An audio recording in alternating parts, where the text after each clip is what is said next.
أعمالنا من يهده الله فلا مضل له ومن يضلله فلا هادي له وأشهد أن لا إله إلا الله وأشهد أن محمدا عبده ورسوله أما بعد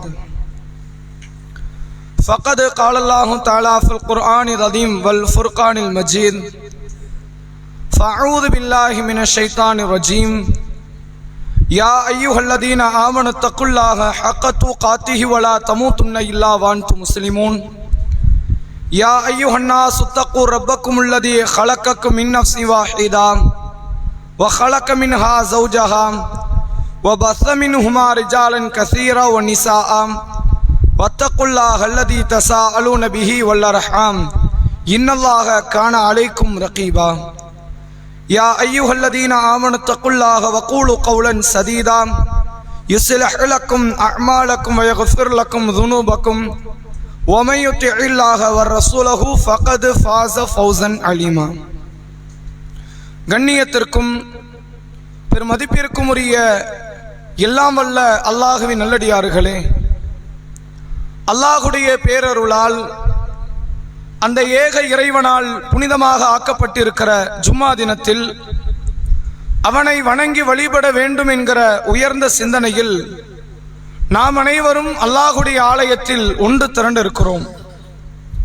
இந்த நல்ல தருணத்தில் முதல் வசந்தமும் முஸ்லிம்களின் முரண்பட்ட செயல்களும் என்கிற தலைப்பின் கீழ் இன்றைக்கு நம்முடைய சமுதாய மக்கள் குறிப்பிட்ட சில மாதங்களில் செய்யக்கூடிய மார்க்கத்திற்கு விரோதமான சில காரியங்களை குறித்துத்தான் உங்களுக்கு மத்தியில் நாம் நினைவுபடுத்த கடமைப்பட்டு இருக்கிறோம். முதல் வசந்தம் என்பதை அரபியில் ஒரு மாதத்தினுடைய பெயராக வைத்திருக்கிறார்கள். அரபி மாதங்களில் மூன்றாவது மாதமாக நாம் இப்போது இருக்கிற இந்த மாதம் ரப்பியுல் அவ்வல் என்கிற மாதம். ரப்பியுல் என்ற இந்த வார்த்தை வசந்தத்தை குறிக்கிற வார்த்தை. அவ்வல் என்றால் முதன்மையான வசந்தம். இதற்கு அடுத்த மாதம் ரப்பியுல் ஆஹிர், வசந்தத்தினுடைய இறுதி என்று. இது கால பொழுதுகளை வைத்து வைக்கப்பட்ட பேர் கிடையாது. நீங்கள் அரபு மாதங்களுக்கும் ஏனைய மாதங்களுக்கும் உள்ள வேறுபாட்டை பார்க்கலாம். ஏனைய மாதங்கள்ல மே மாச வெயில்னா அது மே மாசம் வருஷா வெயில் அடிக்கும். ஒரு குறிப்பிட்ட செப்டம்பர் மாதத்தில் மழை என்றால் அது வருடா வருடம் செப்டம்பர் மாதத்தில் மழை, டிசம்பர் மாதத்தில் பனி குளிர் என்பது இருக்கும். இப்ப வசந்த காலம்னா இந்த மாசத்துல வசந்தமாக இருக்குமா என்று கேட்டால், பிறை அடிப்படையிலான இந்த மாதங்கள் வருடத்தில் சுற்றி கொண்டே வரும்போது எல்லா மாதத்திலும் இது இருக்கும். ஒவ்வொரு மாதங்களுக்கும் இது மாறிக்கொண்டே இருக்கும். இப்ப இந்த ஆண்டு ரப்பியுல் அவ்வல் என்கிற இந்த மாதம் இந்த குறிப்பிட்ட இந்த ஆகஸ்டினுடைய இறுதி செப்டம்பரினுடைய ஆரம்பத்தில் இருக்கிறது. இன்னொரு 10 வருஷம் நீங்க கழிச்சு பாத்தீங்கன்னா அது மார்ச் மாசத்துல இருக்கும். அடுத்த ஒரு 10 வருஷம் கழிச்சு பாத்தீங்கன்னா அடுத்து டிசம்பர்ல வரும். அது ரப்பியுல் அவ்வல் என்பது காலத்தை வைத்தது பெயர் வைக்கப்படவில்லை. அரபியர்களிடத்தில் இந்த பெயர்கள், இந்த மாதங்களினுடைய அடிப்படை என்பது ஒரு 12 மாதத்திற்கு ஏதாவது பெயர் வைக்க வேண்டும் என்ற அடிப்படையில் வைக்கப்பட்டது. அப்படிப்பட்ட இந்த ரப்பியுல் அவ்வல் என்கிற மாதம் முஸ்லிம்களுக்கு ஒரு முக்கியமான மாதத்தை போன்று இந்த மாதத்தை மக்கள் பார்க்கிறார்கள். இஸ்லாமிய வழக்கில் குறிப்பிட்ட சில மாதங்களை மார்க்கம் உயர்த்தி பேசி இருக்கிறது. குர்ஆனில் அல்லாஹ் சொல்கிறான், ஷஹ்ரு ரமதான் அல்லதி உன்சில ஃபீஹில் குர்ஆன். குர்ஆன் என்கிற இறுதி சமுதாயத்திற்கான மகத்துவம் பொருந்திய இந்த வேதத்தை ரமலானில் நாம் அருளினோம் என்று அல்லாஹ் பேசுகிறான். அது அல்லாமல் ஒரு 4 மாதங்களை அல்லாஹ் புனித மாதம் என்கிறான். முஹர்ரம், துல்ஹஜ், ரஜப் என்கிற மாதம், துல்காதா என்கிற மாதம். இந்த துல்காதா, துல்ஹஜ், முஹர்ரம், ரஜப் என்ற இந்த 4 மாதங்கள் அல்லாஹுவால் புனிதமாக்கப்பட்ட மாதங்கள். இந்த மாதத்தில் போர் செய்வதை அல்லாஹ் ஹராமாக்கி இருக்கிறான் என்று திருக்குர்ஆனும் நபிகளாருடைய பொன்மொழிகளும் பேசுகிறது. இது அல்லாமல் வேறு சில மாதங்களும் மார்க்கத்தில் சிறப்பிக்கப்பட்டிருக்கிறது. ரமலானை தொடர்ந்து யார் ஷவ்வாலுடைய மாதத்தில் 6 நோன்புகளை வைக்கிறாரோ, கசௌமி தஹர், அவர் காலம் முழுவதும் நோன்பு வைத்தவரை போன்று என்றெல்லாம் மார்க்கம் ஒரு சில மாதங்களுக்கு சில சிறப்புகளை, சில மகத்துவத்தை, முக்கியத்துவத்தை தருகிறது.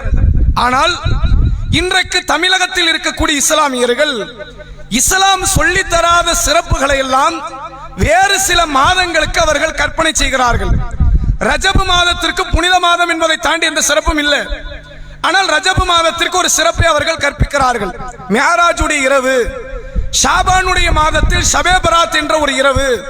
இப்படி ஒவ்வொரு மாதத்திற்கு ஒரு தனி சிறப்பை கற்பிப்பதை போன்று ரப்பியுல் அவ்வல் என்கிற இந்த மாதம் அல்லாஹ்வுடைய திருத்தூதர் அவர்கள் பிறந்த மாதம், நபி அவர்கள் பிறந்த மாதம் என்பது அது லைலத்துல் கத்ர் இரவை விட சிறந்தது. இப்ப போன வருஷம் வரைக்கும் இந்த பேச்சு இல்ல, இந்த வருஷம் திடீர்னு இந்த பேச்சு உருவாகுது. ஹதீஸ பாருங்க, ரசூலுல்லாஹ் வஃபாத் ஆயிட்டாங்க, ஆனா ஹதீஸ் நின்னபாடி இல்ல. வருஷா வருஷம் புது புது செய்தி உருவாகிக்கிட்டே இருக்கு. இந்த வருஷம் என்ன பொருளை கலப்புனாங்க தெரியுமா? 1000 லைலத்துல் கத்ர் வந்தாலும் சரி ரசூலுல்லாஹ் பிறந்த அந்த ஒரு நாளைக்கு ஈடாகாது. அட ரசூலுல்லாஹ் லைலத்துல் கத்ர்ல பாடுபட்டாங்களா, ரபியுல் அவ்வல்ல பாடுபட்டாங்களா? லைலத்துல் கத்ர் இரவு கிடைக்க வேண்டும் என்பதற்காக நபி அவர்கள் ஒரு ஆண்டு கூட தவற விடாமல் இந்த இத்திகாஃப் என்கிற அமலை ஈடுபட வேண்டும் என்பதற்காக ரசூலுல்லாஹ் முயற்சித்தார்கள். ஒரு வருஷம் ரசூலுல்லாஹ் தவறவும் செய்தது. அதை வேறு ஒரு மாதத்தில் அது ஈடுகட்ட நன்மையை பூர்த்தியாக்கிறனுங்கிறதுக்காக நபி அவர்கள் அடுத்த மாதத்தில் இத்திகாஃப் இருந்தார்கள். லைலத்துல் கத்ர் இரவுடைய பொழுதுகள் வருமையானால் அல்லாஹ்வுடைய தூதர் அவர்கள் தன்னுடைய கீழாடை வரிந்து கட்டிக் கொள்வார்கள். மனைவிமார்களோடு உண்டான அந்த பேச்சுவார்த்தை இந்த இரவு பொழுதுகளில் குறைத்துக் கொள்வார்கள். வழிபாட்டின் மூலமாக அந்த இரவை ஹயாத்தாக்குவார்கள். ரசூலுல்லாஹ் இந்த அளவுக்கு துடிப்போடு செயல்பட்டது வருடத்தில் வர எந்த இரவும் கிடையாது. இந்த லைலத்துல் கத்ர் இரவு ரமலானுடைய இறுதி 10 இரவுகள் என்று ஹதீஸ்ல இருக்கு. ஆனால் இவர்கள் புதிதாக என்ன செய்தி பரப்புகிறார்கள் என்றால், ரசூலுல்லாஹ் பிறந்த மாதம், பிறந்த நாள் என்பது 1000 லைலத்துல் கத்ர் இரவே வந்தாலும் சரி இதுக்கு நீ ஈடாகாது, நிகராகாது என்று விஷமத்தனமான மார்க்கம் சொல்லித்தராத சில புதிய கற்பனைகளை, புனிதத்தை எல்லாம் இவர்கள் கற்பித்துக் கொண்டிருக்கிறார்கள். உண்மையில் அல்லாஹ்வுடைய ரசூல் அவர்கள் வந்தது இந்த சமுதாய மக்கள் அல்லாஹ்வுடைய தூதரை போற்றி புகழ்ந்து வணங்குவதற்காகவா, அல்லது அல்லாஹ்வுடைய தூதருடைய பிறந்த நாளை வணங்கப்படுவதற்குரிய ஒரு நாளாக ஆக்குவதற்காகவா, ரசூலுல்லாஹ்வுடைய பிரவேசம் எதற்காக என்பதை இந்த மக்கள் விளங்கிக் கொள்ள மறுக்கிறார்கள். ரசூலுல்லாஹ் ஏன் வந்தாங்கிறதுக்கு முன்னாடி ரசூலுல்லாஹ்வுடைய மகத்துவத்தை திருக்குர்ஆனில் அல்லாஹ் பட்டியலிடுகிறான். நீங்கள் ஒவ்வொரு வசனமாக பார்க்கலாம். சூரா அன்பியா என்ற 21வது அத்தியாயம் அல்லாஹ் பேசுகிறான். ஒமா அர்சல்னாக்க இல்லா ரஹ்மத்தல் லில் ஆலமீன், நபியே உங்களை நாம் அகிலத்தாருக்கு ஒரு அருளாகவே அன்றி உங்களை நாம் அனுப்பவில்லை. நீங்கள் யார்? இந்த உலகத்தில் உள்ள அத்தனை மாந்தர்கள், அத்தனை மனிதர்கள், மத வேறுபாடு இல்லாத, நிற வேறுபாடு இல்லாத, மொழி வேறுபாடு இல்லாத, தேச வேறுபாடு இல்லாமல் நீங்கள் அகிலத்தாருக்கு ஒரு அருள்கொடை. அவன் இந்துவாக இருக்கலாம், கிறிஸ்துவனாக இருக்கலாம், முஸ்லிமாக இருக்கலாம், யூதனாக இருக்கலாம், அல்லது கடவுளே இல்லை என்ற நார்த்திகனாக இருக்கலாம், அவனுக்கும் நீங்கள் ஒரு அருள்கொடை தான் என்று அல்லாஹ்வுடைய ரசூலை முழு சமுதாயத்திற்கு அருள் என்று திருக்குர்ஆன் அடையாளப்படுத்துகிறது. இந்த நபியை குறித்து அல்லாஹ் ரப்பல் ஆலமீன் இவருடைய ஒரு பண்பை குறித்து அல்லாஹ் பேசுகிறான். சூரா ஆலி இம்ரான் 3வது அத்தியாயம், ஃபபிமா ரஹ்மத்தி மினல்லாஹி லின்தலஹும், நபியே அல்லாஹ்வுடைய அருளால் தான் நீங்கள் மக்களிடத்தில் நளினமாக நடக்கிறீர்கள். ஒலவ் குன்த ஃபல்லன் கலீலல் கல்ப், ஒருவேளை நீங்கள் கடின உள்ளம் கொண்டவராக, முரட்டு சுபாவம் உடையவராக நீங்கள் இருந்திருந்தால் இந்த தோழர்கள் லன் ஃபத்து மின் ஹவுலிக, என்றைக்கோ உங்களை விட்டு ஓட்டம் எடுத்திருப்பார்கள். ஏன் சுற்றி வருகிறார்கள்? நிற வேறுபாடு இல்லாமல் சுற்றி வருகிறார்களே, இன வேறுபாடு இல்லாமல் சுற்றி வருகிறார்களே, நீங்கள் நளின உள்ளம் உடையவர் என்று அல்லாஹ் திருக்குர்ஆனில் இந்த தூதரை குறித்து எடுத்துரைக்கிறான். அது மட்டுமல்ல, மற்றொரு இடத்தில் அல்லாஹ் பேசுகிறான். லக்கத் ஜாஅக்கும் ரசூலும் மின் அன்ஃபுசிக்கும், உங்களில் இருந்து ஒரு தூதர் உங்களுக்கு வந்து விட்டார். அஸீஸுன் அலைக்கும் அனைத்தும், நீங்கள் சிரமப்படுவது அவருக்கு பாரமாக இருக்கிறது. ஹரீஸுன் அலைக்கும் பில் முஃமினீன ரவுஃபுர் ரஹீம், இந்த இறை நம்பிக்கை கொண்டவர்கள் மீது பேரன்பு மிக்கவராக, பெரும் இரக்கமுடையவராக இந்த தூதர் வந்திருக்கிறார் என்று அல்லாஹ் நபி அவர்களை குறித்து புகழ்ந்து குர்ஆன் நெடிகளும் பேசுகிறான். அந்த தூதருக்கும் இந்த தூதரை பின்பற்றக்கூடிய இந்த சமுதாயத்திற்கும் உள்ள தொடர்பு என்ன தெரியுமா? சூரா அல் அஹ்ஸாப் 33வது அத்தியாயம் 6வது வசனம் அல்லாஹ் சொல்கிறான், அந்நபியு அவுலா பில் முஃமினீன மின் அன்ஃபுஸிஹிம், இந்த நபி இருக்கிறாரே இறை நம்பிக்கை கொண்டவர்களுக்கு தங்கள் உயிரை விட மேன்மையானவர். உயிர் முக்கியமா, நபி முக்கியமா என்று வரும்போது இந்த இறை நம்பிக்கை கொண்டவர்கள் நபி முக்கியம் என்பார்கள். உயிரை துச்சமாக கருதுவார்கள், உயிர் தேவையில்லை என்பார்கள். உயிரை விட இவர்கள் இந்த நபியை தன் நேசத்திற்குரியவர்களாக ஆக்கி கொள்வார்கள், கொள்ள வேண்டும் என்று அல்லாஹ் குர்ஆனில் பேசுகிறான். ஒரு அடிப்படை நீங்கள் புரிந்து கொள்ளுங்கள். நாம ஏன் நபியை நேசிக்கிறோம்? நபி நற்குணவாதி என்பதனாலயா? கிடையவே கிடையாது. அல்லது நபி அவர்கள் இரக்க குணம் உடையவர் என்பதனாலயா? கிடையாது. அல்லது நபி அவர்கள் வணக்க வழிபாட்டில் தலைச்சிறந்த உச்சத்தை அடைந்தவர் என்பதனாலயா? கிடையாது. நபி அவர்கள் இந்த சமுதாயத்தின் மீது பேரன்பு மிக்கவர் என்பதனாலயா? கிடையாது. ஏன் ரசூலுல்லாஹ்வை நேசிக்கிறோம்? அல்லாஹ் நேசின்னு சொல்லிட்டா நேசிக்கிறோம். இந்த அடிப்படையை மறந்துடாதீங்க. நபி அவர்கள் எங்கள் மீது நேசம் வைத்தார், எங்களுக்காக பரிந்து பேசுவார். நாளை நாங்கள் நரகம் செல்லுகிற நிலை வந்தால் கூட எங்கள் தூதர் அல்லாஹ்விடத்தில் சென்று, இறைவா இந்த மக்களை எல்லாம் நரகத்திலிருந்து மீட்டெடுத்து சொர்க்கத்திற்கு அனுப்பு என்று பேசுவதால் நேசிக்கிறோமா? அப்ப பேசலன்னா நேசிக்க மாட்டியே, அப்படியா அர்த்தம்? ரசூலுல்லாஹ் பரிந்துரை பண்ணலன்னு வைங்க ஒரு பேச்சு, நேசிக்க மாட்டீங்களா? ஏன் நேசிக்கிறோம் தெரியுமா? நபி தெளிவுபடுத்துகிறார்கள், லா யுக்மினு அஹதுக்கும் ஹத்தா அகூன அஹப்ப இலைஹி மின் வாலிதிஹி வ வலதிஹி வன்னாஸி அஜ்மாயின். மக்களே, உங்களை பெற்ற பெற்றோர்களை விட, நீங்கள் பெற்றெடுத்த பிள்ளைகளை விட, உலகத்தில் இருக்கிற அத்தனை மக்களை விட என்னை நீங்கள் நேசத்திற்குரியவர்களாக ஆக்காத வரை நீங்கள் ஈமான் கொண்டவரே இல்லை என்றார்கள் நபி அவர்கள். ஏன் நேசிக்கிறோம்? நற்குணம் காரணம் அல்ல, வழிபாடு காரணம் அல்ல, இரக்க குணம் காரணம் அல்ல. அதெல்லாம் ரசூலுல்லாஹ் நல்லாவே இருந்துச்சு. ஆனா அதனால நபியை நேசிக்கல. அல்லாஹ் நேசின்னு சொன்னா நாம நேசிக்கிறோம். இந்த அடிப்படை என்றைக்குமே மறந்து விடாதீர்கள். இதை தாண்டி நேச வைக்கிறீங்கல்ல, அது வழிகேடு. அல்லாஹ் சொல்லலைன்னா நாங்க நேசிப்போம் அப்படின்ற சிந்தனை இருக்கு பாத்தீங்களா, இது வழிகேடு. ஏன் வழிகேடு தெரியுமா? யூதர்கள் இருக்கிறார்களே, இன்றைக்கு ஒரு குறிப்பிட்ட சமுதாயத்தவர்களாக வாழ்ந்து கொண்டிருப்பவர்கள் யூதர்கள். யூதர்களுடைய வரலாற்றை நீங்கள் எடுத்தால் ஏறத்தாழ 4000 5000 வருட வரலாற்றை கொண்டவர்கள் யூதர்கள். இந்த யூதர்கள் தங்களுக்கு அனுப்பப்பட்ட நபிமார்களை நேசித்தார்களா? நேசித்தார்கள். தங்களுக்கு அனுப்பப்பட்ட நபிமார்களை பின்பற்றினார்களா? பின்பற்றவும் செய்தார்கள். தங்களுக்கு அனுப்பப்பட்ட நபிமார்களுடைய கோட்பாடுகளை ஏற்றார்களா? ஏற்கவும் செய்தார்கள். ஆனா ஏன் இவன் வழிகாட்டுக்கு போனான் தெரியுமா? இவன் வழிகாட்டிற்கு சென்ற முதல் காரணம் அல்லாஹ் சொல்கிறான், ஏன் நபியை மட்டும்தான் நேசிப்பேன், வேற யாரையும் நான் நேசிக்க மாட்டேன். இந்த சிந்தனை வழிகட்ட சிந்தனைங்கிறான். நீங்க நல்லா கவனிச்சு பாருங்க. முஹர்ரம் மாசம் 10ஆம் நாள் ஆஷுராவுடைய தினத்தில் முதலில் நோன்பு வைத்தது நபியா யூதர்களா? யூதர்கள். ஏன் வச்சீங்கன்னு நபி கேட்கும் போது அவங்க என்ன சொன்னாங்க தெரியுமா? எங்கள் தூதர் மூசா பாதுகாக்கப்பட்டார். நல்ல காரியம். ஃபிரௌன் அழிக்கப்பட்டால் எங்கள் சமுதாயம் பாதுகாக்கப்பட்டது, நாங்கள் அல்லாஹ்வுக்கு நன்றி செலுத்துகிறோம், நோன்பு வைக்கிறோம். சரியான காரியம். அவர் தூதர்னு இவர் யார்? இவரும் தூதர் தானே. அவரை மதிச்சா இவர் மதிக்கணுமா இல்லையா? என்ன சொன்னான் தெரியுமா? அஸ்ஸலாமு அலைக்கும் யா அபுல் காசிம்னு சொன்னான். அபுல் காசிமை நீங்கள் அழிந்து நாசமாக போக வேண்டும் என்று பேசினான். இந்த தூதருக்கு எதிராக வன்மத்தை விதைத்தான். இந்த தூதரை கொல்ல வேண்டும் என்று துடித்தான். அல்லாஹ் என்ன பார்க்கிறான் தெரியுமா? நீ மூசாவை நேசிக்கிறது கரெக்ட் தான், நான் அனுப்பின முகம்மதை நேசிக்கலையே. நான் ஈசான்னு ஒருத்தர் அனுப்பின, கொல்ல திட்டம் போட்டியே. அவர் தாய் மீது அவதூற பரப்புனியே. அவரை கடவுளுடைய மகனே இல்லை என்று சொன்னியே. அப்போ என்ன தெரியுமா? மூசாவை நான் சொன்ன நீ நேசிக்கல, உனக்கு பிடிச்சிருக்கு நீ நேசிக்கிற. உங்களுக்கு கிலாபத்தை வாங்கி கொடுத்தார், நீ நேசிக்கிற. ஃபிரௌனிடத்திலிருந்து பாதுகாத்தார், நீ நேசிக்கிற. நான் சொன்ன நீ நேசிக்கலையே, நீ காஃபிருங்கறான்ல. ஈசா அலைஹிஸ்ஸலாமை கிறிஸ்தவ மக்கள் நேசித்தார்கள். எப்படி நேசிச்சாங்க தெரியுமா? நம்ம என்னங்க முகமது நபி நேசிக்கிறோம், நம்மளை விட ஹை பிச்சில் நேசிச்சான். நபி அவர்கள் சொன்னார்கள், லா துத்ருனி கமா அத்ரத் ஈஸா இப்னு மரியம். மரியம் அவர்களுடைய மகன் ஈசா அலைஹிஸ்ஸலாம் அவர்களை கிறிஸ்தவ மக்கள் எப்படி வரம்பு கடந்து புகழ்ந்தார்களோ அப்படி நீங்கள் என்னை வரம்பு கடந்து புகழாதீர்கள். வரம்பு கடந்து புகழ்ந்தார்கள். தலையில் தூக்கி வைத்து கொண்டாடினார்கள் ஈசா நபியை. தங்களை ரட்சிக்க வந்தவர் என்று இப்போது வரை பேசிக் கொண்டிருக்கிறார்கள். தங்கள் பாவத்தை மன்னிக்க கூடியவர் என்று அவர்கள் பேசிக் கொண்டிருக்கிறார்கள். ஆனா என்ன பயணம் தெரியுமா? ஈசாவை ஏற்ற அந்த மக்கள் ரசூலுல்லாவை ஏற்க மாட்டேன்ட்டாங்க. அல்லாஹ் வசனத்தை இறக்குறான் சூரா ஆல் இம்ரான்ல.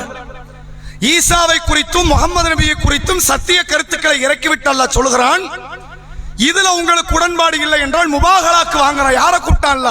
யூதர்களையா? கிறிஸ்துவ மக்களை புறக்கணித்து விட்டு ஓடினார்கள். இந்த கூட்டம் எல்லாம் வழிகாட்டுக்கு போனது காரணம் என்ன தெரியுமா? மூசாவை யூதர்கள் நேசித்தார்கள், மூசாவை மட்டும் நேசிப்போம் என்று இருந்தார்கள். ஈசாவை கிறிஸ்தவர்கள் நேசித்தார்கள், ஈசாவை மட்டும்தான் நேசிப்போம் என்று இருந்தார்கள். அவர்கள் அல்லாஹ் சொன்னான் என்பதற்காக நேசிக்கல, தனிப்பட்ட நேசத்தை வெளிப்படுத்தினார்கள். அவர்கள் வழிகேடர்களாக மாறினார்கள்.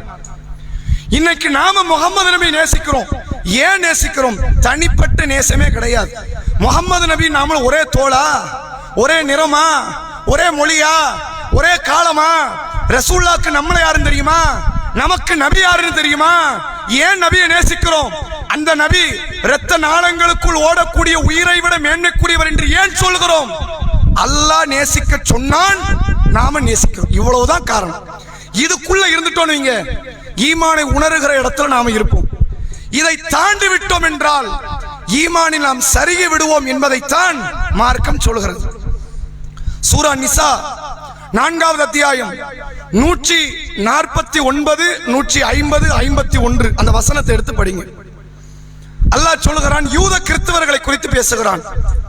இந்த யூதர்கள் கிறிஸ்தவர்கள் இருக்கிறார்களே, நபிமார்களுக்கு மத்தியில் பாகுபாடு காட்டினார்கள். நுக்மினு பிபால் வ நக்ஃபுரு பிபால், சிலரை ஏற்போம் சிலரை மறுப்போம் என்றார்கள். இவங்க அல்லாஹ் என்ன சொல்றான் தெரியுமா? உலாயிக்க ஹுமுல் காஃபிரூன ஹக்கா, உண்மையான காஃபிர்னா அது இவன் தாங்கறான். இஸ்ஹாக்கை ஏற்ற யூதர்கள் இஸ்மாயிலை ஏத்துக்க மாட்டேன்ட்டான். மூசாவை ஏற்றுக்கொண்ட யூதர்கள் ஈசாவை ஏற்க மாட்டோம் என்றார்கள். ஈசாவை ஏற்ற கிறிஸ்தவர்கள் முகமது நபியை ஏற்க மாட்டோம் என்றார்கள். அதுல என்ன பாகுபாடு? மூசா வேற அல்லாஹ்ட்ட இருந்து வந்தாரா? ஈசாவை வேற அல்லாஹ் அனுப்புனானா? அட எல்லாருக்கும் ஒரு இறைவன் தானே. ஒரு இறைவனுடைய சித்தாந்தத்தை தானே இந்த நபிமார்கள் கொண்டு வந்தார்கள். ஒரு நபியை உயர்வுபடுத்தி ஒரு நபியை தாழ்வுபடுத்துவதற்கிறது. காஃபிர்ல பச்சை காஃபிர் இவர்கள் தான் என்று அல்லாஹ் சொல்கிறான். இவன் தான் பச்சை காஃபிர். ஃபிரௌன் எல்லா தூதரையுமே மறுத்தான், அபூ ஜஹல் எல்லா தூதரையும் மறுத்தான், அபூ லஹப் எல்லா தூதரையும் மறுத்தான். அல்லாஹ் உங்களுக்கு பேர் வைக்கிறான், குல் யா அய்யுஹல் காஃபிரூன், காஃபிர்களேன்னு கூப்பிடுறான். இந்த யூதர்கள் கிறிஸ்தவர்கள் சில நபியை ஏற்றார்கள், சில நபியை மறுத்தார்கள். அல்லாஹ் சொல்கிறான், உலாயிக்க ஹுமுல் காஃபிரூன ஹக்கா, உண்மை காஃபிர் இவன் தான். ஃபிரௌனை விட, அபூ ஜஹலை விட, அபூ லஹபை விட ஒரு தூதரை உயர்த்தி ஒரு தூதரை தாழ்வுபடுத்துவதற்கிறது காஃபிர்களின் மிக மோசமான பண்பு என்று அல்லாஹ் சொல்கிறான். இப்ப இங்க விஷயத்துக்கு வாங்க. நம்முடைய சமுதாய மக்கள் அல்லாஹ்வுடைய ரசூல் மீது அளவு கடந்த பேரன்பு வைத்திருக்கிறோம். இப்ப வச்ச அன்பெல்லாம் காணாது, இன்னும் வேணும். ஆனால் இந்த அன்பு இருக்கிறதே, எதுக்கு வைக்கிறோன்னு தெரியாமல் வைத்த காரணத்தினால் ரசூலுல்லாவை அல்லாஹ்வுடைய இருப்பிடத்தில் வைத்து பார்க்கிற பண்பாடு மக்களுக்கு வந்துருச்சு. நபி அவர்களை அல்லாஹ்வுக்கு மேலோ அல்லாஹ்வுக்கு நிகராக வைத்து பார்க்கிறார்கள். எந்த அளவிற்கென்றால் அல்லாஹ்வே குர்ஆனில் சொல்லும்போது சில பாவத்தை பட்டியலிட்டு இதை நான் மன்னிப்பேங்கிறோம், சில பாவத்தை பட்டியலிட்டு நான் மன்னிக்க மாட்டேங்கிறோம். எதை சொல்கிறான்? சூரா நிசா 4வது அத்தியாயம் 48வது வசனம். அல்லாஹ் சொல்கிறான், இன்னல்லாஹ லா யக்ஃபிரு ஐ யுஷ்ரக பிஹி, தனக்கு இணை கற்பிக்கப்படுவதை அல்லாஹ் ஒருபோதும் மன்னிக்க மாட்டான். வ யக்ஃபிரு மா தூன தாலிக லிமன் யஷா, அதற்கு கீழ்நிலையில் உள்ள பாவத்தை தான் நாடியவருக்கு அவன் மன்னிப்பான். அல்லாஹ் என்ன சொல்றான்? சில பாவம் இருக்குடா மன்னிக்கவே மாட்டேங்கிறான், சில பாவம் இருக்கு நான் நினைச்சா மன்னிப்பேங்கிறான். அப்படிதானே? மௌலூதிலே ஓதுகிறார்கள். சுபஹான மௌலூது தெரியுமா? 100 ஆண்டுகளுக்கு முன்பாக நபி அவர்களை பற்றி கவி பாடிய ஒரு பாடலின் தொகுப்பு சுபஹான மௌலூது. அந்த மௌலூதிலே வாசிக்கிறார்கள், அந்த கஃபாருல் ஹத்தாயா வ துனூபில் மூபிகாத், அழித்தொழிக்கிற பாவங்களை எல்லாம் மன்னிக்க கூடியவரே உங்கள் மீது சலாம் உண்டாகட்டும். இந்த அஸ்ஸலாமு அலைக்கும் ஜைனல் அன்பியாயின் ஒரு பாட்டு படிப்பாங்களே, முதல் பாட்டு, அதுல வர்ற வார்த்தை அந்த கஃபாருல் ஹத்தாயா வ துனூபில் மூபிகாத், அழித்தொழிக்கும் 7 எல்லா பெரும் பாவங்களையும் மன்னிப்பவரே உங்கள் மீது சலாம் உண்டாகட்டும். அல்லாஹ் சொல்றான், நான் கொஞ்சத்தை மன்னிப்பேன், சிலதெல்லாம் மன்னிக்க மாட்டேன். நபிக்கு இவங்க இடம் கொடுக்கறாங்க. நபியை நீங்கள் நினைத்தால் எல்லா பாவத்தையும் மன்னிக்கலாம். அல்லாவுக்கு மேல பவருங்க நபிக்கு. அல்லாஹ்க்கு நிகர் பவர்லாம் கிடையாதான். அல்லாவே சிலதை மன்னிக்க மாட்டேங்கிறான். நபி எப்படி எல்லாத்தையும் மன்னிப்பார். 100% பாவத்தையும் நபி நினைத்தால் மன்னிப்பார். யாரை யாருக்கு மேல வைக்கிறாங்க? அல்லாஹ்க்கு மேல நபி. இந்த நேசத்தை தான் இஸ்லாம் கட்டுத்தருதா? இதுக்கு பேர் தான் நேசமா? ரசூலுல்லாவை சஹாபாக்கள் நேசித்தார்கள், நாமளும் நேசிக்கிறோம். சஹாபாக்கள் நேசம் நம்ம நேசத்துக்குள்ள வேறுபாடு தெரியுமா? மலைக்கு மடுவுக்குள்ள வேறுபாடு. அந்த மக்களுடைய நேசத்தை பாருங்கள். பத்ர் யுத்தம் நடைபெறுகிறது. பத்ர் யுத்தத்தில் 300 சொச்ச பேர் நின்று யுத்தம் செய்வதற்கு முஸ்லிம் அணியில் இருக்கிறார்கள். இதில் பெரும்பான்மையானவர்கள் அன்சாரிகள். அன்சாரியா யாரு? மதீனாவை பூர்வீகமாக கொண்டு நபிக்கும் நபியை ஏற்று வந்த முஹாஜிர் தோழர்களுக்கும் அடைக்கலம் தந்தவர்கள். இவங்க கூட நபி பிறக்கல, இவங்க கூட நபி வாழல. 53 வயசுல வந்த நபியை ஏற்றுக்கொண்டவர்கள் அன்சாரிகள். அந்த அன்சாரிகள் பெரும்பாலும் நபியோடு சேர்ந்து அந்த பத்ர் யுத்தத்தில் நிற்கிறாங்க. இந்த யுத்த களத்தில் 2 சிறார்கள், ஆராஃபின் 2 புதல்வர்கள் முஆது முஅவ்வீத். சஹீஹ் புகாரினுடைய 4வது பாகம் போர்க்களம் என்ற தலைப்பில் இமாம் புகாரி ரஹிமஹுல்லாஹ் இந்த செய்தியை பதிவைக்கிறார். 2 சிறார்கள், 2 பேர் யாருக்கு பக்கத்தில் நிற்கிறாங்க? அப்துர் ரஹ்மான் பின் அவுஃப் என்ற நபித்தோழருக்கு வலப்புறம் ஒருவர், இடப்புறம் ஒருவர். இவர் யார்? இந்த அப்துர் ரஹ்மான் பின் அவுஃப் மக்காவிலிருந்து ஹிஜ்ரத் செய்த முஹாஜிர். 10 சொர்க்கவாசியில ஒருத்தர். இந்த திருமண சட்டம்லாம் பேசினா இவர் பேர் அடிபடாம அந்த சட்டம் முடியாது. இந்த பேரிச்சமல கொட்டை அளவுக்கு தங்கத்தை நான் மகராக கொடுத்தேன் அந்த நபித்தோழர். அவர் பக்கத்தில் நிற்கிறார். வலது பக்கம் ஆராஃப், ஆராஃபினுடைய புதல்வர் முஅவ்வீத், இடது பக்கம் முஆது. 2 சகோதரர் நிற்கிறாங்க. ஒருத்தர் கூப்பிடுறார் அப்துர் ரஹ்மான் பின் அவுஃபை. அப்துர் ரஹ்மானே, என் சிறிய தந்தையே, இந்த எதிரணியில அபூ ஜஹல்னு ஒருத்தன் இருக்கிறானாமே, அவன் யாருன்னு காட்டுங்கன்னு கேட்கிறாங்க. ஏன் இவர்கிட்ட கேட்கிறாங்க? இவர் மக்காவாசி, அபூ ஜஹல் இவருக்கு தெரியும். ஏன் கேட்கிறாங்க? இவங்க மதீனாவாசி, அபூ ஜஹலை பார்த்ததே கிடையாது. இந்த அபூ ஜஹல்ங்க ஒருத்தர் இருக்கிறானாமே, காட்டுங்களேன் அப்படின்னு கேட்கிறார். அவர் சகோதரருக்கு காதல விழாத மாதிரி இவர் கேட்கிறார். அப்துர் ரஹ்மான் பின் அவுஃப் ரலியல்லாஹு அவங்க கேட்கிறாங்க, உனக்கு என்னப்பா அவன்கிட்ட வேலை? எதுக்கு நீ அவனை தேடுற? அவர் சொல்றாரு, சிறுவர் சொல்கிறார், எனக்கு ஒரு தகவல் கிடைத்தது. நபியை அவன் திட்டியதாக என் காதுக்கு ஒரு தகவல் வந்துச்சு. நீங்க ஆளை காட்டுங்க, இன்னைக்கு அவனா நானான்னு பார்த்துருவோங்கிறார். இந்த பக்கத்தில் இருக்கிற தோழர் கூப்பிடுறாரு அப்துர் ரஹ்மான், என் சிறிய தந்தையே. இந்த சிறிய தந்தைங்கிறனால இவர் சித்தப்பான்ற முறை இல்லை, அது வயசுல கூடவங்களை சின்னப்பா பெரியாப்பான்னு கூப்பிடுற மாதிரி கூப்பிடுறாங்க.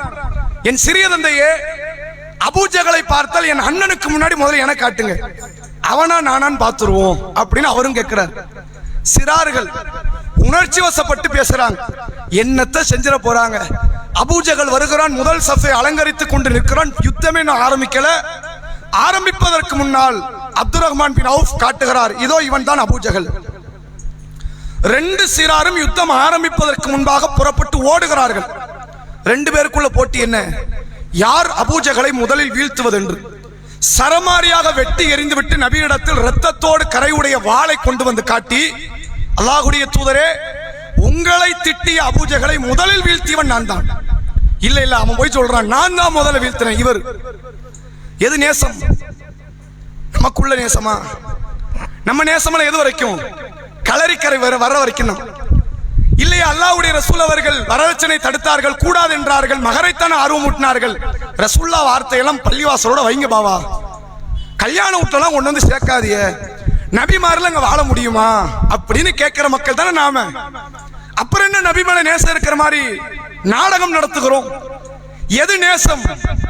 இந்த தூதருடைய வார்த்தையை கேட்டு சொந்த தாயை, தந்தையை, உடன் பிறப்புகளை, கட்டிய மனைவியை, கணவனை, பிள்ளைகளை புறக்கணித்து விட்டு நபியினுடைய வார்த்தையை கேட்டு நபி பின்னால் நடந்து மதீனா நகரத்திற்கு வந்தார்களே, அதுக்கு பேர் நேசம். உம்மு ஹபீபா ரலியல்லாஹு அன்ஹா, அபூ சுஃபியானினுடைய மகள், ஹிஜ்ரத் செய்து அபிசீனியாவுக்கு செல்கிறார். அவருடைய கணவரோடு. கணவர் இஸ்லாத்தை விட்டு வெளியேறி கிறிஸ்துவ மார்க்கத்திற்கு செல்கிறார். தகப்பனார் காஃபிர், கணவர் காஃபிர். நெற்கதியாக நம்மை விட்டுவிட்டார்கள். ஒன்று தகப்பனாரோடு செல்லலாம் பழையபடி குறைஷி மார்க்கத்திற்கு, அல்லது கணவரோடு செல்லலாம் புதிய மார்க்கம் கிறிஸ்துவ மார்க்கத்திற்கு. ஆனால் நான் இதே இஸ்லாத்தில் தான் இருப்பேன், சாவேன் என்ற அடிப்படையில் வாழ்ந்து காட்டினாரே உம்மு ஹபீபா அவர்கள் சொல்லலாம், நபியை நாங்கள் அளவு கடந்து நேசித்தோம் என்று. எதுல நேசித்தோம் நபியே? எந்த காரியத்தில் நேசித்தோம்? முஸாப் இப்னு உமைர் என்ற மக்காவில் வாழ்ந்த தலை சிறந்த பணக்கார இளைஞர் இஸ்லாத்தை ஏற்றதால் அவருடைய தாய் தன்னுடைய ஒற்றை பிள்ளைக்கு சொத்தில் இருந்து எதையும் தரமாட்டேன் என்று புறக்கணித்தார். நபி மீது கொண்ட நேசத்தின் காரணமாக இந்த முஸாப் இப்னு உமைர் ஆரம்பத்தில் மதீனா வாசிகளுக்கு குர்ஆனை கற்றுக் கொடுக்க வந்தார். வந்தவர் உஹது யுத்தத்திலே கொல்லப்பட்டு கஃன் துணிக்கு வழி இல்லாமல் மரணித்தார். எது நேசம்? கல்யாண சாப்பாடுல கூட காம்ப்ரமைஸ் ஆகாதுக்கு பேர் நேசமா? வட்டியில் வியாபாரத்தில் இஸ்லாமிய மார்க்கம் சொல்லித் தராத நடைமுறைகளை கடைபிடிக்கிறோமே, அதுக்கு பேர் நேசமா? இவ்வளவு காரியத்தை இத்தனை அட்டூழியத்தையும் பண்ணிட்டு சைக்கிள்லயும் பைக்லயும் ரசூலுல்லாஹ் பத்தி கொடி நட்டி வச்சுட்டா நேசம் ஆயிருமா? தெருக்கல்ல பேனரை கட்டி வச்சுட்டா நேசம் ஆயிடுமா? தெருக்கல்ல சீரியல் வழக்குகளை தெரு முழுக்க அலங்கரித்து பாடல் கச்சேரி கூத்து கும்மாளம் என்று அடித்து விட்டால் நபி மேல நேசம் ஆயிடுமா? எது நேசம்? இந்த நேசம் சஹாபாக்களுக்கு தெரியாத எந்த நேசம்? விளக்கு கட்டி வைக்கணும், நபி பிறந்த நாளை பார்க்க வேண்டும், சஹாபாக்களுக்கு தெரியலையே. உமர் ரலியல்லாஹு அன்ஹு அவருடைய ஆட்சி காலம் முக்கியமான ஒரு மார்க்க ரீதியான ஒரு காரியத்தில் முடிவெடுக்க வேண்டிய ஒரு இடம். மக்களுக்கு மாதத்தை பற்றி, கிழமையை பற்றி, நாட்களை பற்றி தெரியும், வருஷத்தை பத்தி தெரியாது. இஸ்லாமிய வழக்கில் வருஷங்கிறதே இல்லை.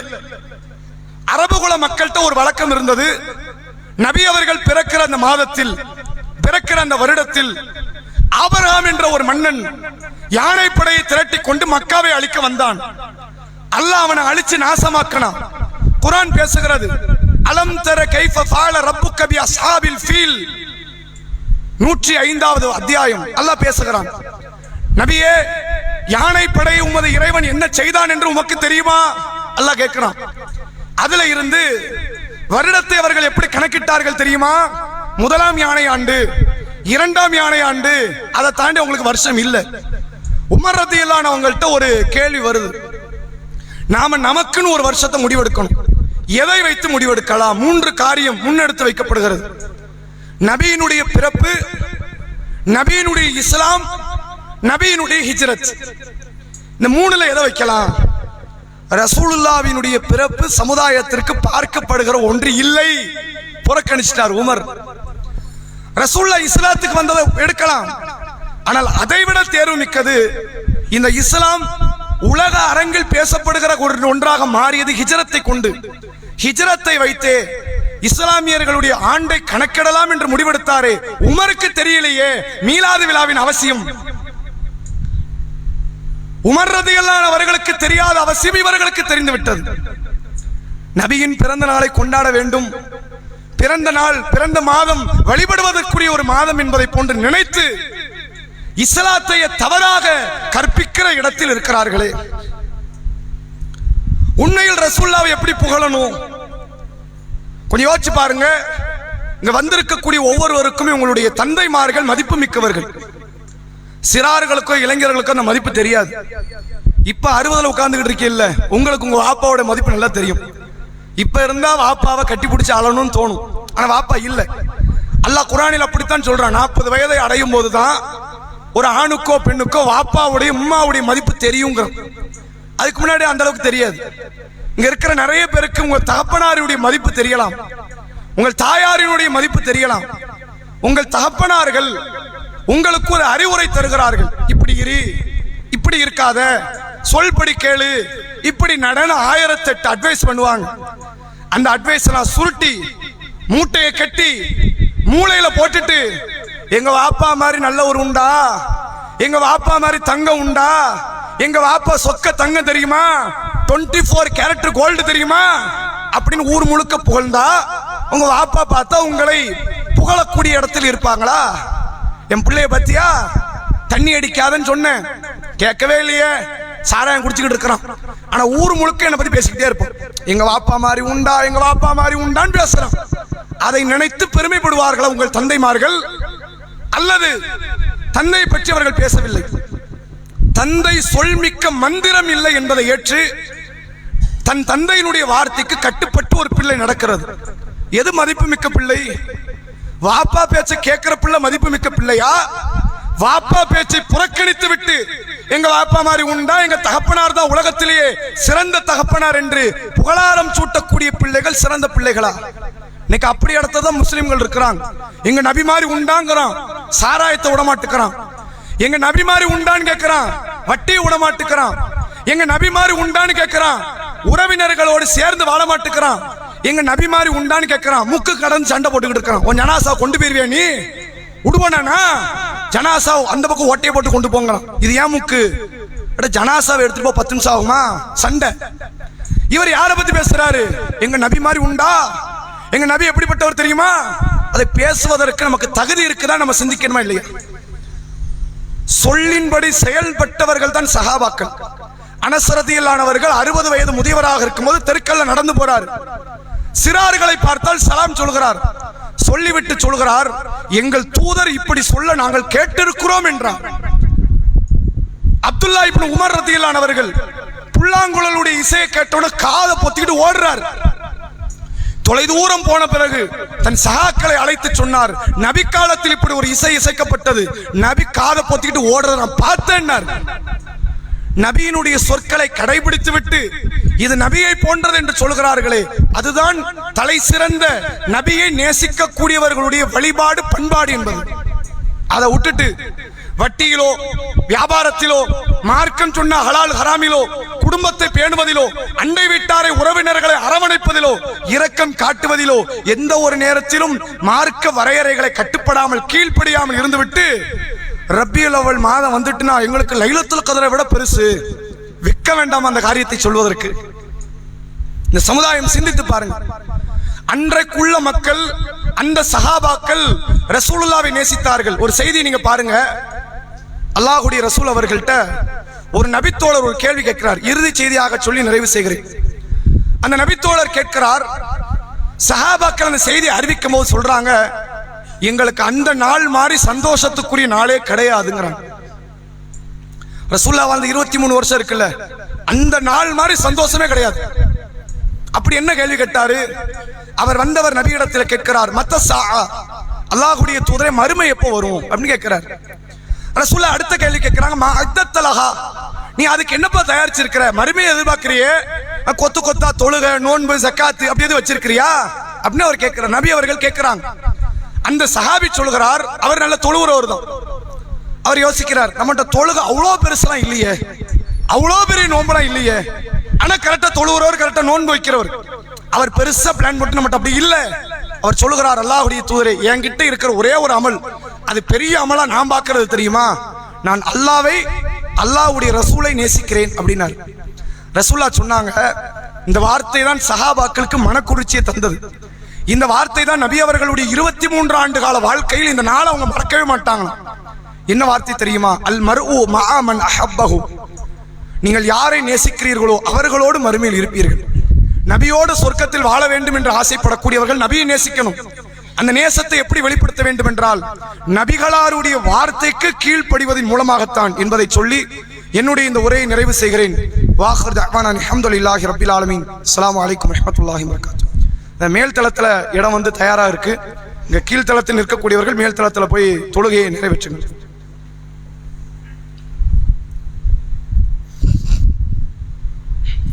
நஹ்மதுஹு வ நஸல்லி அலா ரசூலின் கரீம். அம்மா பாத். கண்ணியத்திற்கும் பெருமதிப்பிற்கும் உரிய எல்லாம் வல்ல அல்லாஹ்வின் நல்லடியார்களே, அல்லாஹ்வுடைய ரசூல் அவர்களை வருடத்தில் ஒரு நாளோ ஒரு மாதமோ புகழப்படுவதற்கான நபர் அவர் அல்ல. வாழ்நாள் முழுவதற்கும் புகழப்படுவதற்குரிய நபர் அவர். அல்லாஹ் ரசூலுல்லாஹ்க்கு வச்ச பேரை பாருங்க, முஹம்மது அப்படின்ற பேரை வச்சிருக்கிறான். இந்த முஹம்மது என்ற அரபு வார்த்தைக்கு என்ன அர்த்தம் தெரியுமா? புகழப்பட்டவர்னு அர்த்தம். அல்லாஹ் பேர்லயே புகழ சேர்க்கிறான். திருமறை குர்ஆனில் 94வது அத்தியாயம் அல்லாஹ் சொல்கிறான், வரஃபஅனா லக திக்ரக், நபியே உங்கள் புகழை மேலோங்க வைத்து விட்டோம் அப்படின்னு அல்லாஹ் சொல்றான். ரசூலுல்லாஹ் எதிர்கொண்ட அளவுக்கு எதிர்ப்ப உலகத்துல எந்த அரசனும் எதிர்கொள்ளல. அப்படி எதிர்கொண்டிருந்தா அவன் காணாம போயிருப்பான். ஆனா நபி அவர்கள் இன்றளவிலும் 200 கோடி மக்களினுடைய உயிர் துடிப்பாக செயல்பட்டு கொண்டிருக்கிறார். அவருடைய வழிமுறை வாழுகிறது என்றால் ரசூலுல்லாஹ் அந்த அளவிற்கு புகழப்பட வேண்டியவர் தான். ஆனால் வரம்புகளை மீறி புகழ்ந்தோமே ஆனால் அது அல்லாஹ்வுடைய கடும் கோபத்திற்குரிய நபராக நாம் மாறிவிடுவோம். இதனுடைய தொடர் செய்திகளை இன்ஷா அல்லாஹ் வரக்கூடிய வாரங்களை நாம் அறிந்து கொள்வோம். சிறிதாக ஒரு அறிவிப்பை செய்துவிட்டு எனது உரையை நிறைவு செய்கிறேன். நாளை மறுநாள் ஞாயிற்றுக்கிழமை இன்ஷா அல்லாஹ் நம்முடைய தூத்துக்குடி மாவட்டம் சார்பாக ஆரம்பண்ணையில் வைத்து இளைஞர்களுக்கான கல்வி வழிகாட்டி ஒருங்கிணைப்பு நிகழ்ச்சியை நாம் ஏற்பாடு செய்திருக்கிறோம். சரியாக காலை 8 மணி அளவில் நம்முடைய பள்ளி வளாகத்தில் இருந்து வாகனம் புறப்பட இருக்கிறது. ஒரு 7ஆம் வகுப்பு 8ஆம் வகுப்பில் இருந்து ஆரம்பித்து கல்லூரி பருவம் வரை இருக்கக்கூடிய இளைஞர்கள் மாணவர்கள் கல்வி ரீதியாக உலக கல்வியில் நம்மை மேம்படுத்திக் கொள்ள சீர்படுத்திக் கொள்வதற்கான வழிகாட்டுதலை அதற்குரிய கல்வியாளர்களை வைத்து விளக்கமளிக்கப்பட இருப்பதனால் முக்கியத்துவம் வாய்ந்த இந்த நிகழ்ச்சியில் உங்கள் வீட்டினுடைய இளைஞர்களை மாணவர்களை கட்டாயம் வரச் செய்யும்படி உங்களை கேட்டுக்கொள்கிறோம். நாளை காலை சரியாக 8 மணி அளவில் நமது பகுதியிலிருந்து வாகனம் புறப்படும். காலை 9:30 மணி அளவில் ஆரம்பண்ணையில் இந்த நிகழ்ச்சி நடைபெறும் என்பதை சொல்லி எனது உரையை நிறைவு செய்கிறேன். அஸ்ஸலாமு அலைக்கும் வரஹ்மத்துல்லாஹி.